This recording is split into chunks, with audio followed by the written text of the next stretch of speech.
Welcome to episode 205 of the Barcelona podcast, home to the most influential voices in the FC Barcelona community. Brought to you by the Blue Wire Podcast Network and sponsor betonline.ag.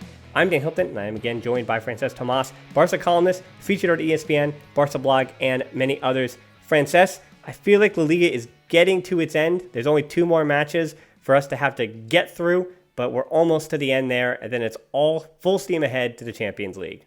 Hola, Gules. Yeah, unfortunately, the position that we're currently in La Liga is not where we want it to be, but it is clear that it is coming to an end. I think the players will be relieved to see it go, to be honest. I don't think they'll be happy to lose it, obviously, because I have to say that they have been trying, in my eyes, especially against Valladolid, they tried really hard to get there. It's just their legs were failing them. I'm sure we're going to talk about that in a minute. But no, looking forward to the Champions League, and especially the break before it, so that our team can get ready to really challenge for the title. Yeah, while we record this now, as things stand, there's just 1 point separating Real Madrid and Barcelona, but due to that tiebreaker that Real Madrid also owns from the 2 matches that they played this season in El Clasico, Real Madrid have to drop points in 2 of their last matches, and I just can't imagine that happening. But as I said, Barcelona have to continue to fight on because it is just 1 point, and all things are possible, but very unlikely, but possible. So we're going to start today's show by discussing the 1-0 win over Real Valladolid.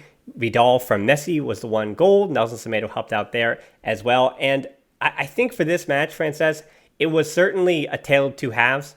And I think we're going to talk about the second half in a minute. But first, I really want to get into the formations, the tinkering, and what Quique Setién's idea was against this squad. Now, I talked about Real Valladolid being a team that, honestly, if you had asked me to name 10 players on every La Liga team, the team that I'm going to wait to the end to try to fill in is Real Valladolid, just because they're a team that has had their moments in the first division, but largely is a team that winds up being one of those yo-yo clubs. And unlike Getafe at the moment under Borealis, or a lot of different other teams in the Liga, they don't really have this firm identity in terms of playing style. They don't kick you and foul you as much as Atletico or Getafe, but they don't play beautiful football either. They aren't necessarily a team that's going to try to counterattack you like Athletic Club. They're not going to try to do their best to play around you like Eibar might. They're just a team that's going to work hard, fight for every ball, and try to give their best try, but be well organized. And I think that is actually the perfect recipe for Quique Setién to know that his team is talented enough, try to put a formation and tactics out there to just overwhelm their opponent with more talent, find ways to execute on the more talented squad in Barcelona, but know that you're going to have a fight on your hands. And I think that's exactly the match that Real Valladolid gave Barcelona. For sure. I think that Valladolid need to play to their strengths. There was a little dig that actually after the game in the press conference, Sergio González, the manager of Valladolid, gave Quique Setién, saying that, he keeps complaining about us playing to our strengths, but that's what we have to do. And I do understand his position as well. Talking Barça here, I don't think they were brilliant, but we got 3 points. That was the target, to be honest. Barça suffered much as it has been happening over the last, I want to say 4 matches since Villarreal. Definitely against Espanyol as well. We suffered against Valladolid, which is, bottom of the table team. I think they're 16th, 15th at the moment. Barça were far too slow. It's just the players just don't have any more gas in the tank.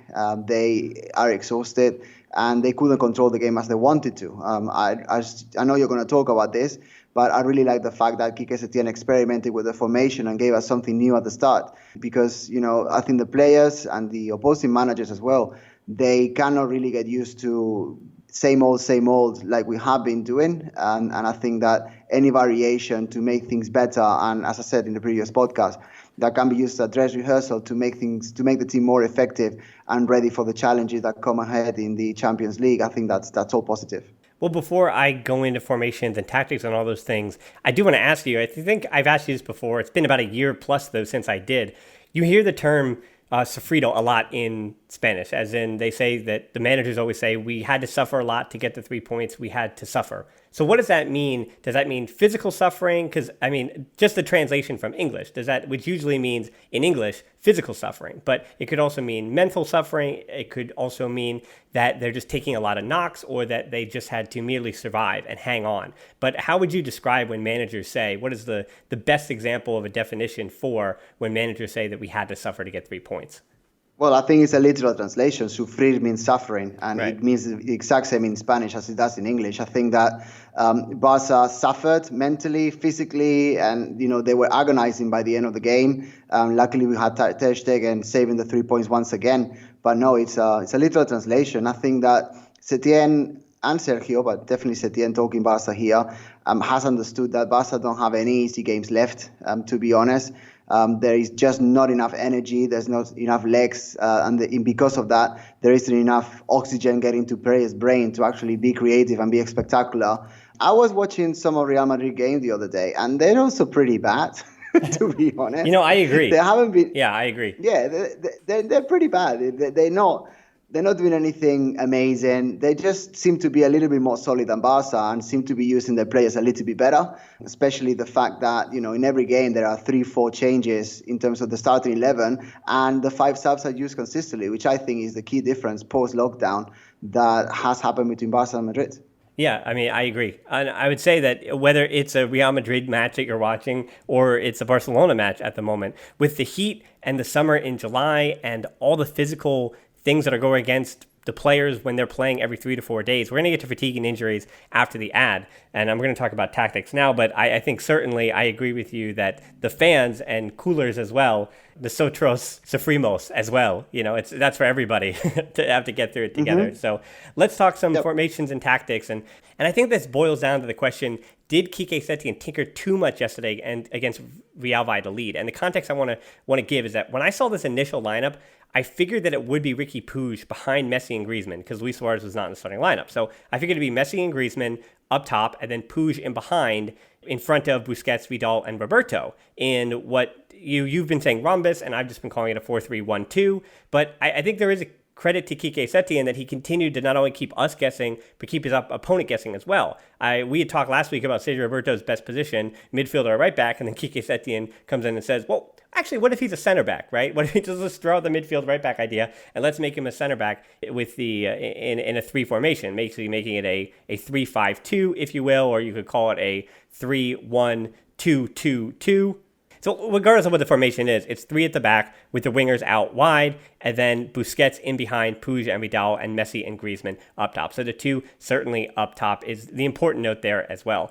And it's funny to me that while I thought I had the formation right, Quique Setién puts a wrinkle in. I think this wrinkle comes in because he expected Real Valladolid, who have played 5 at the back at times this year, to play 5 at the back. And it was actually surprising that they didn't go that way and pack it in. But he, I think, prepared to use the experimental formation he had used in the very first match of the season to counteract what Real Valladolid was expected to do with 5 at the back. However, at that point here, now please stay with me, listeners, here.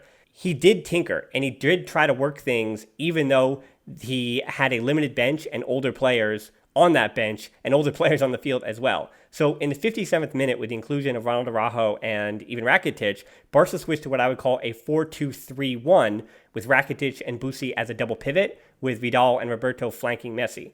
Valladolid, though, adjusted really, really well here, and credit to Sergio for just pushing more numbers forward. So if Barca were going to change their formation into a double pivot, Real Valladolid is just going to make sure they keep them on their back heels, especially as they were aging and the sun was starting to beat down on those older players for Barca, and Real Valladolid tried to take an advantage there. And they also knew that, especially with Luis Suarez up top, in that second half, Barca were not going to be able to counter, and Real Valladolid assumed that, and they absolutely got it right.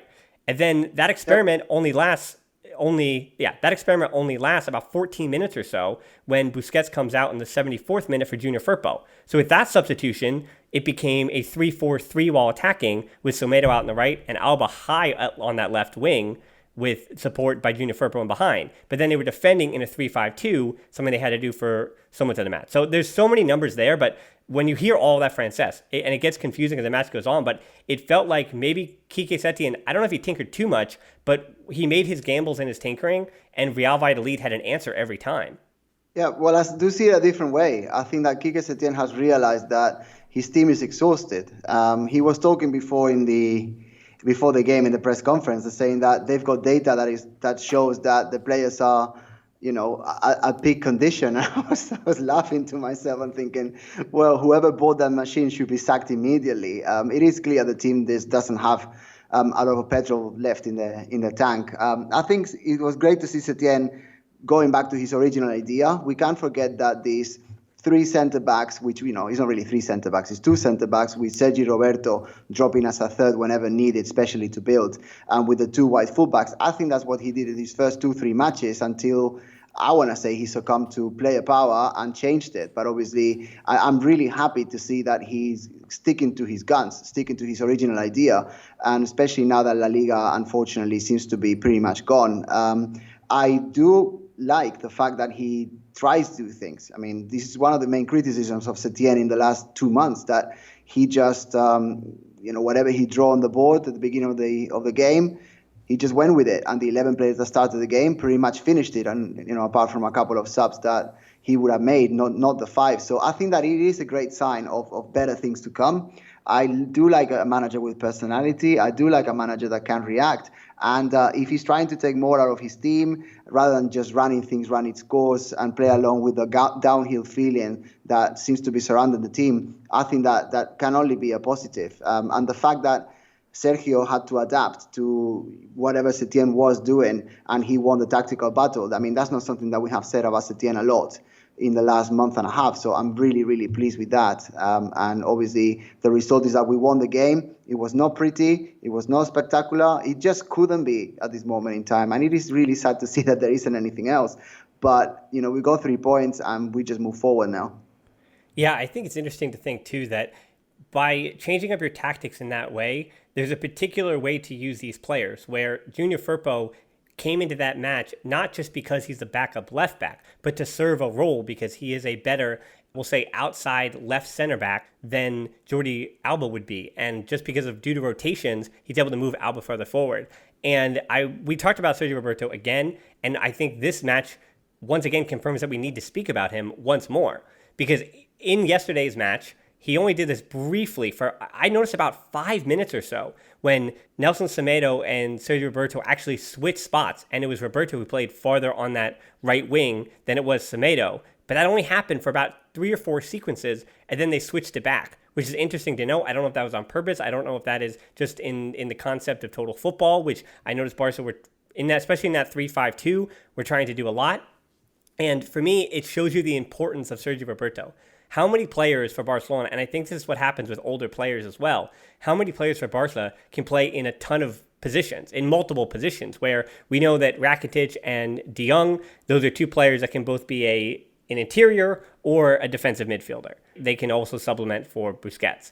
But a lot of the other players, and Piqué also has his 10 minutes every match where he wants to be the center forward, so we get that, but I think he's always the center back. You don't take out a center back to let Gerard Piqué do that. And then Messi's versatility lies in Messi's versatility. But other than that, you look up and down the roster, and Sergio Roberto is the only one that really is fill in and play wherever Quique Setién needs him. And it just remind you that it's not just his versatility is important, but he's so good at every position he plays in. Not the best on the field in any position, but so good in every position he plays that he just allows Quique Setién to do so much and try to do so much and experiment so much. And I think this is the main point here, that if Quique Setién was given a preseason, I've almost become a contrarian to the idea that I presented a week and a half or 2 weeks ago about Sergio Roberto, that it would be befitting of Barcelona to give him a central position. But if you gave Quique Setién the summer, and Quique Setién said, okay, these are the ways in which I'm using Sergio Roberto, and these are positions in which he'll play in the certain formations that I want to utilize, and the club and team actually had an understanding of those formations, then it makes Sergio Roberto even more valuable somehow because of how important and versatile he could be under Quique Setién. Because under Valverde, he was just playing right back, or he would fill in dire situations in midfield. So under Valverde, we knew that he was going to go that 4-4-2 formation, or, well, more often than not, a 4-3-3. But either way, it was Sergio Roberto at right back, or it was Nelson Semedo, and it was a one or the other. But Sergio Roberto still being, unfortunately, one of the younger players on the squad, even though he's much closer to 30 than he even is to 25. So even at his age, he's able to play 90 minutes in a way that some of the others aren't. Personally, I think that every manager under the sun would love Sergio Roberto to be part of the team. He is an incredibly polyvalent, charismatic, influential player that has helped the team in any way, shape, or form he can, and he does that consistently well. So it is great to have him at Barca. Yeah, much agreed. But unfortunately, not everybody has the versatility and ability to go 90 minutes like Sergio Roberto, so we're going to talk about injuries, fatigue, and having an older squad on the other side of this break.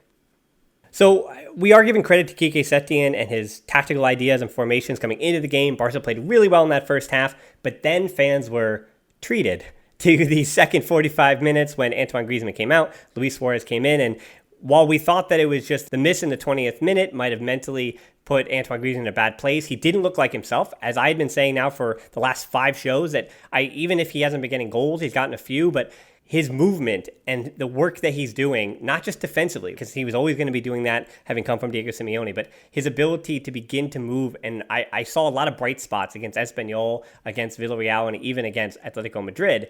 But for Antoine Griezmann, he looked completely out of sorts. Maybe the worst 45 minutes that he had under Barca, and now we find out that he was probably dealing with an injury, which to my understanding is what that looked like. And I was almost like Zuburda film going through yesterday and trying to see when that moment happened. And about I think it was the 7th minute, there was a run he had in behind. And from that moment on, he wasn't making that run as much. He looked like he was laboring a little bit more. And I think that for Antoine Griezmann, not to say that gives him an excuse or an out for yesterday's performance, but I do kind of throw that one out because there was a drastic difference in his movement from 1 minute to the very next minute. But it wasn't enough for him to come off because he still was able to physically move, 80%. And now you find out that hamstring was happening and he probably was going to miss the rest of La Liga. For sure. I think that it was great to see him starting ahead of Luis Suarez. As we know, Suarez is far from his best. He lacks his spark. He can score incredible goals if you leave him on the pitch long enough. But then again, what is he adding beyond that? His head is unfortunately quicker than his legs and body right now. So to have Griezmann as a starter, I was very happy to see. I thought he was decent. You've already mentioned that he probably has his worst showing in the last month, which is sad to say. But obviously, if there was some sort of discomfort, some sort of injury growing in there, it is it's what it is, unfortunately, which we unfortunately we're saying far too often. It is what it is. We just have to deal with it. It's not a time of the year, given the 72 hours grueling schedule, to rule our opportunities and to expect much more from the players than what they're actually given. And to miss Griezmann over the next 2 matches is not going to be great. To be honest, he should be getting some rest as a result. So that could be a silver lining in there, a bit of a positive. And hopefully he's ready when we are back for the Champions League. Yeah, we have a question from Christopher that we missed from La Ronda earlier in the week. With an aging squad and creativity at a premium, what would you say is Barca's best chance for creating more goal-scoring opportunities against teams that park the bus? And it does kind of go with the fact that Barca is not a team that really can compete like that in the second half, where if they have that 1-0 lead, you notice that Quique Setién is kind of bowing to the fact. I don't think he's bowing to the players. I think he's bowing to the idea that Barca is going to be fortunate to hold on to these 1-0s. That's why Real Valladolid and Espanyol, they needed those points a whole heck of a lot more than Barca did. And I know we want to continue to say that La Liga is still possible and they're only 1 point off Real Madrid, but these other teams getting desperate, and there are other teams who have subs that they can put in to try to add a little bit of fight and fire in a way that Barca really can't, because the ability that Barca has to use their width was completely neutralized yesterday. Now, we saw that Nelson Semedo out on that right, even though he was much better, I thought, with his passing, especially in the first half, and instead of making that overlapping run out to the right wing near the corner flag to add width and to cross into really nobody, right? Maybe you have Luis Suarez in there, but he really doesn't get things in the head. He doesn't make that near post run, does Suarez. It's more of a get it to him in the box, and then he'll do the rest. So Nelson Semedo was adding the width, but that match, especially in the second half, was absolutely crying out for Dembele or Fati, who was suspended, and you needed something else that just wasn't there. And so I could almost hear you in the back of my head, Francesc, screaming, we need width, you need somebody to brought in, you need a top-level winger in this kind of situation. But it wasn't just that there wasn't a winger in that position because Fati was suspended. But by that time, you look at the fatigue and injuries that are building up.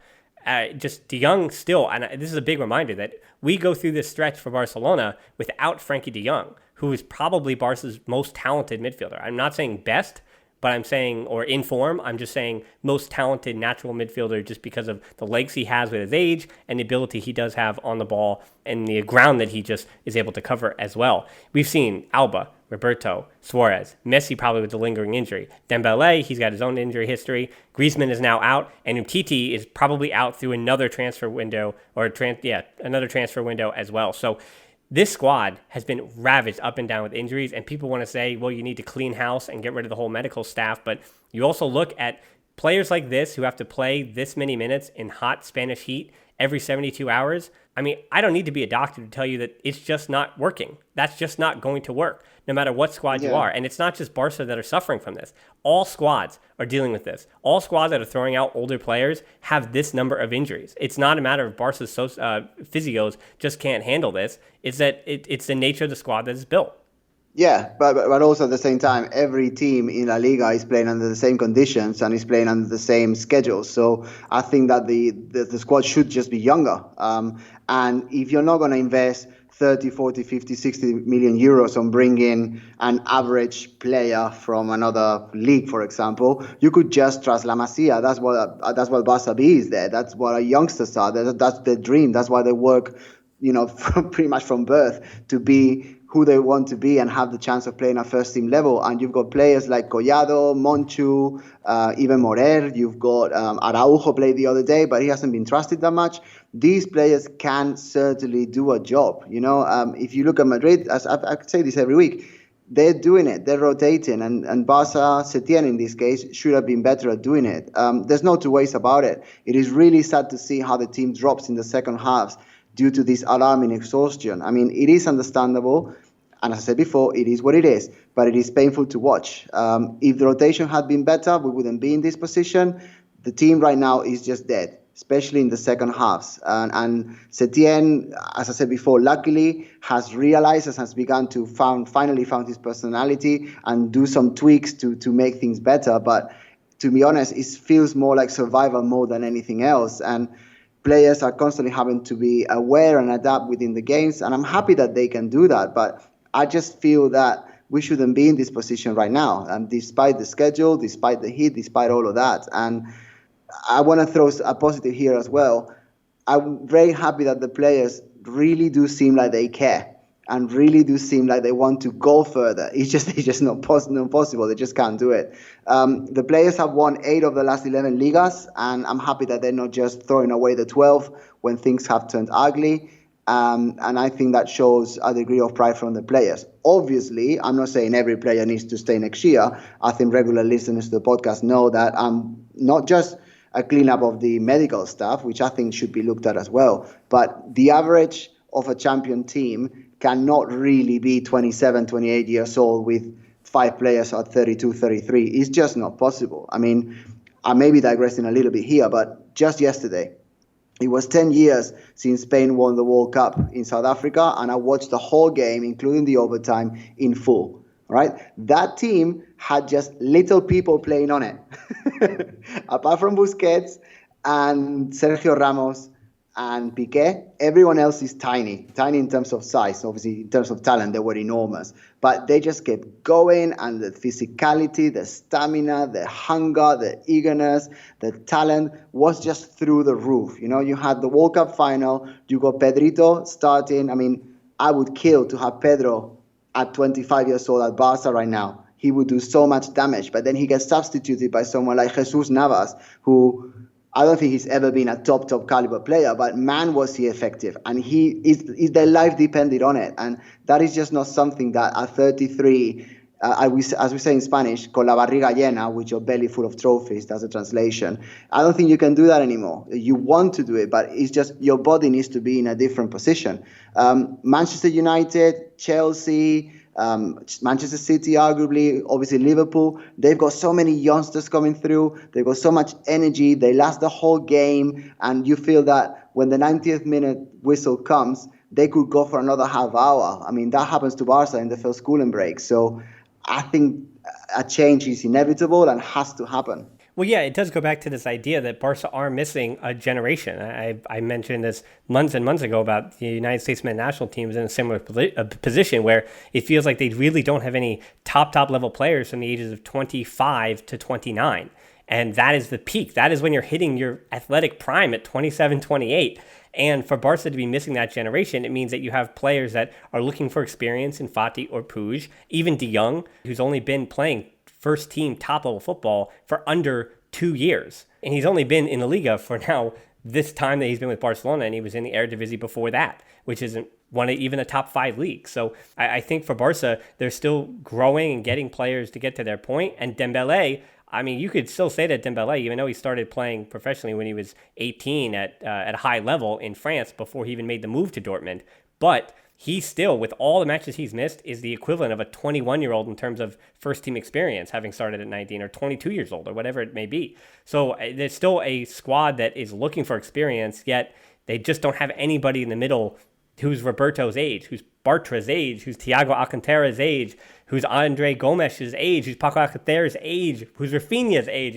If you're catching my drift here, that there is a missing generation at Barca, and that continues to be an issue and will continue to be an issue for the rest of the season. Now, at this point, though, I do want to kind of paint what's going to happen the rest of this year and bring up the two different ideas here. I'm going to talk about Barca B now, and then we're going to move to the Champions League in a second, because those things are connected. I think for the point you made, Francesc, about watching the fight that Barca's players had and the ones on the field have not given up La Liga or conceded La Liga is a really good point. Unfortunately, though, I think that that's true, but it goes against this backdrop that it would be helpful if you had youth and Barca B players to facilitate that. And I've been singing the praises of Barca B players not to be starting over these veterans, but to be deserving of 15 minutes at the end of matches. And since football came back, Callado, Manchu, who I think have deserved 10 to 15 minutes, they just didn't get any. So they were kept coming to matches and sitting on the bench and sitting in the stands. So instead, the decision was made on the road against Real Valladolid to not bring any of those players. Even Iñaki Peña, who is the third-string goalkeeper, he was replaced with Arnau Tenas, who is the Juvenil A goalkeeper. So on Barca's bench against Real Valladolid, there were so few subs that you had both Neto and Tenas in the active subs, meaning 2 goalkeepers as your backups, and then only 5 other players available to come on, which is just not enough bodies, not enough first-team players. That all was because instead of wasting the time of Callado and Manchu to come on the road to not play, and even Fati didn't make the trip, instead Barca B were playing and preparing for on July 19th, so now a week from today, they're playing in their first of 3 playoffs to get promoted to the Segunda Division, because that is now being seen as a priority as well. And I agree with the point that if you're going to have Manchu and Callado just sitting on the bench and not getting any minutes, it's been great that they're training with the first team, and they'll continue to do that. But for Barca B, to get them continuity and work things out, because, okay, get your popcorn ready, because I'm going to go on the little Barca B thing. It's not a rant, it's not anything. I just want to inform people who have questions about this that unfortunately, with Barca B, June 30th was a big, big date where luckily at the 11th hour, as we mentioned on the show, Francisco Garcia Pimienta was able to be re-signed and renewed, at least for a year. So good. There's a manager in place for the playoffs. That was the biggest requirement. However, you have Chumi, who was one of the starting center backs. You had Quique Setién, who had 5 goals, 3 assists, and was one of the starting wingers. You had Guillem Jalma, was the starting right back, and then you had Sergi Puig, who was the backup goalkeeper. Those 3 players did not renew, so they are not going to be playing in the playoffs. So you're missing 3 starters right up front. You have Ricky Puig, who I think is still, as much as you'd love to have him play in the playoff, I think Ricky Puig is going to be really important to be still getting minutes in the first team, and he does get enough minutes where I'd much rather like to see him against Osasuna and Alaves as opposed to playing in the playoff. So now you're missing 4 starters. Hiroki Abe, who also started the most matches at the false 9 position for Barca B this year as a center forward, it has that long-term injury. So now you're up to 5 starters that Barca B is missing at the moment. So for their starting lineup, you have their captain Manchu, who's been, I think, their best and most important player all year, including, I say important, maybe Puig was the best, but Manchu, I think, has actually been their most important player. Callado is going to be there. You have Peque, the 17-year-old. Gerard Fernandez is his name. He came over from Dom in the offseason. He was supposed to be playing Juvenil A. He's done really well, so he'll get a start there. Minaj is another one of the forwards, but he could be replaced by Ansu Fati, which would be huge. It would be gigantic, but in the same way, the first team doesn't really have the depth, and it looks like Braithwaite doesn't play. So Fati, if he's on the first team depth chart over Braithwaite, we'll have to see what happens with Fati. He really is the big question mark there. You have Oriana, you have Reese, you have Akime, Cuenca, and then Oscar Migueza, who has basically been a super sub, doesn't really play on the back line. He could be the starting center back if Araujo is still with the first team. And then you have Danny Morer, who was the backup right back this season as well. So, and then Iñaki Peña fits in net. So there are so many questions with Barca B, who at the moment, it's actually a tryout for the core of next year's squad. All of these Juvenal players, including the American Conrad de la Fuente, Niels Mortimer, E.S. Moriba, potentially, who's made appearances, Alvaro Sanz. So you have all these Juvenal A players that are basically getting a tryout to see if they're going to be important and fitting in to this playoff. So to sum that all up, for Barça B, you're showing that the club has decided they are going to go for this playoff. However, because of the pandemic, this is a team that is not looking anything like the team that played in the third division all season long. And Garcia Pimienta is also having to figure things out on the fly. And it's going to be a difficult task for them. Without a shadow of a doubt, I think that the Barça B promotion is essential. I think that there is enough quality coming through La Masia, and especially at Barça B level, having some, what they call super signings in order to strengthen and bring experience. I think all of that has to be the way forward. I am eager to see what they can do. I mean, Valladolid Promesas, which is Valladolid B, is the first rival. I think that they should have enough to beat them and then progress through the ranks. Having the filial, the Barça B team in Segunda División next year will be a luxury. If you think about it, the jump that Fati and Puig and hopefully many more next year will be doing will not be as alarming, and they will be much, much more ready in terms of quality, because, from Segunda División B to Primera División or even the Champions League, that is a huge jump that these youngsters, it's just too much for them. So they need some adaptation time. So I'm really looking forward to watching Barça B under the tutelage of Garcia Pimienta and see what they can do. But fingers crossed, Setién can allow as many players not to go with the first team to strengthen the second team, because in the long term, especially if La Liga is lost, which it seems to be, in the long term, that's really going to help the club as a whole. Yeah, as I said, the real wild card here is the way Pimienta is going to be utilizing his Juvenil A promoted players that will make up the core of Barça B. So even if Barça B are promoted next year, the positive is that the last time they were in the second division, so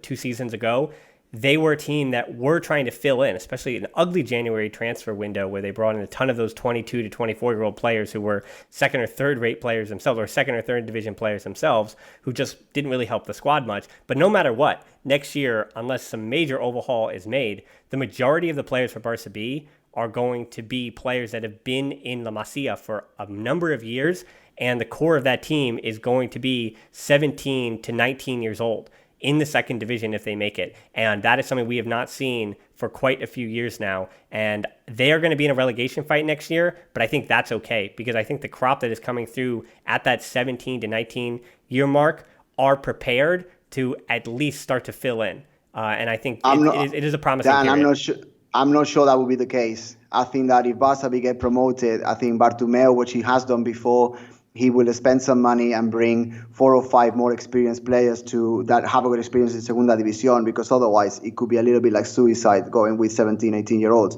That's what we would like to happen, but I don't think with Bartomeu and the current, Abidal, Kluivert, etc. setup, I don't think that happens. Yeah, I mean, that's interesting, though, because the players that have already been promised and renewed with the club, you just have too many players. If they're going to bring in new players, then they're going to have to – it doesn't make sense to sell players that just signed renewal. So I think that's going to be the interesting wrinkle here, where if they are promoted – I agree with you. I think you're right. I think I'm right. I think you're right. But I don't think that's what the club will do. Yeah, I mean, I would cynically agree that we already see the club has splashed a few million, which I think was already decided on pre-pandemic, but – they are going to be bringing in 19-year-old Gustavo Maia, so we'll see what he can do. Another Brazilian forward, though, who is not even well rated in Brazil. So I'm just mentioning him on the pod basically for housekeeping, but we don't have to waste even a single second on him for next year until he can actually start to prove it. Speaking of proving it, Barca I want to finish the show by talking about the Champions League draw, are going to have to prove it in the Champions League, because I want to remind people, it's been many, many months, but in against Napoli, Barcelona are back at home at the Camp Nou. It is a 1-1 aggregate at the moment, and they're going to be at home because they did get that crucial through Griezmann, that crucial away goal against Napoli.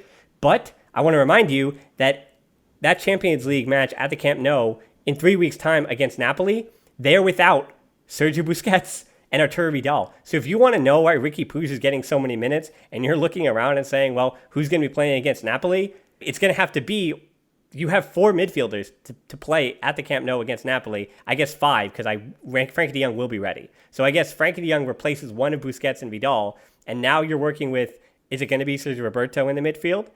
Is it going to be Puig to get a start?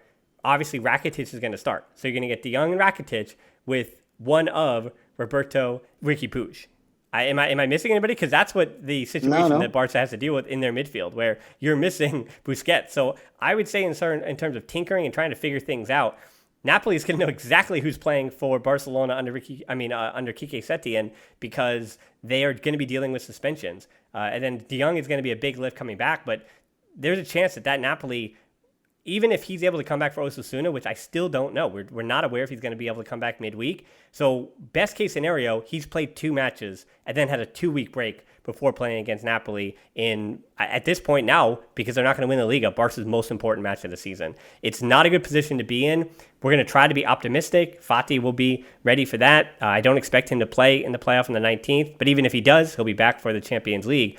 And then even if Barca beat Napoli, I don't want to look too far ahead, but the whole news this week was the draw. And because of the matches that we're already done with, you have Atalanta against PSG, you have RB Leipzig of Germany against Atletico Madrid on one side of the bracket, which is crazy to think, right? That one of those 4 teams is going to easily get one of the final spots. And then one of the other teams that's going to make it is one of Real Madrid or Man City, Lyon or Juventus, Napoli or Barcelona, or Chelsea or Bayern Munich. That is bananas. That if Barca are able to beat Napoli, then they get Bayern Munich. And then after that, they get one of Lyon, Juventus, Real Madrid, or Man City. And no disrespect to Lyon, who's actually leading that tie. You would expect that you're going to see Man City or Real Madrid. And Man City is also leading the tie against Real Madrid. So it's of a point where anything could happen. I've said since the pandemic came back that Bayern Munich is my overwhelming favorite to win the Champions League. But either way, Barca, it's not even to say that Barca on the bad side of the bracket, but it feels almost impossible. And there certainly is desperation that coolers should have, and it's completely merited to be terrified that even if Barca get by Napoli, their season's going to be over in a hurry. Well, let me just take a leaf out of Diego Simeone's book. We need to go partido a partido, which is match by match. I'm not certainly in the situation that, we've been average going to bad and terrible over the last couple of months. I'm not going to look beyond the Napoli match. I think that what Barca need to do is make sure they've got very comfortable beds. They've got massages, they've got saunas, they've got magic pills to recover the players and to make sure that they are ready, because otherwise we're just going to play Napoli at the Camp Nou and be knocked out. In terms of what you were saying about the 4 midfielders we've got, to be honest, those 4 midfielders should be, in theory, having much more quality than the midfielders that Napoli can have and the vast majority of Champions League teams can have. So I think that Barca's worst enemy are ourselves. We just need to make sure that we recover our players, both physically and mentally. We probably would have lost La Liga at that stage. So players are probably going to have to mourn and, rebuild their egos and pride over that 2-week break, which, to be honest, I think is a blessing in disguise, and then be ready to rumble when the Champions League returns. Other than that, I have said that Bayern Munich are a fantastic team, but they're not the only one. But as I just said, we just need to make sure that we can beat Napoli at home or get a goalless draw, which how sad it would be to go through with that. But, it's what it is, which seems to be the sentence of today. And then just build from there. But going ahead, I don't think there's any point right now. Yeah, I agree. There's still a lot of challenges, and that's still a few weeks away. So we're not going to spoil any ideas of formations on what the club is potentially going to do and ideas that Quique Setién might have. We are going to break down that Napoli match in much more detail later on. So I think that's a good spot, though, to leave it here, wrapping up this edition of the Barcelona podcast. We want to thank you again for tuning in. You can tap in your app and check out the show notes to subscribe. You can find us on social media, on Twitter at the Barcelona Pod, at HudsonD13 for me, on Instagram at the Barcelona Pod. You know where our closed Facebook group is. It's tbpod.link/group. Deeper dives and discussions. You got to make sure you fill out those questions, and I think people are doing a good job of that. And so we have a bunch of new members that have come in the last month, so that's been really exciting to see. And I want to say welcome to all those who have joined the Facebook group recently. Zero charge, doesn't cost anything to get there. But if you do have a few extra dollars to spare, we have a Patreon that helps us continue to make these shows at tbpod.link/Patreon. We're also on YouTube at the Barcelona Podcast. So doing really well there as well, subscribers. And that is where I always do If you want pictures to go along with these tactical breakdowns, and instead of having me throw out all these numbers, I actually have screenshots. I actually show you the formations on the screen. So you can head over to the YouTube channel just to check all that stuff out. And when you're there, give it a like, give it a subscribe, and hit that bell for notifications. So I think that wraps it up for this edition of the Barcelona Podcast. I want to thank you again for listening to the Barcelona Podcast. Until next time, we'll talk to you soon. And Forza Barça. Forza.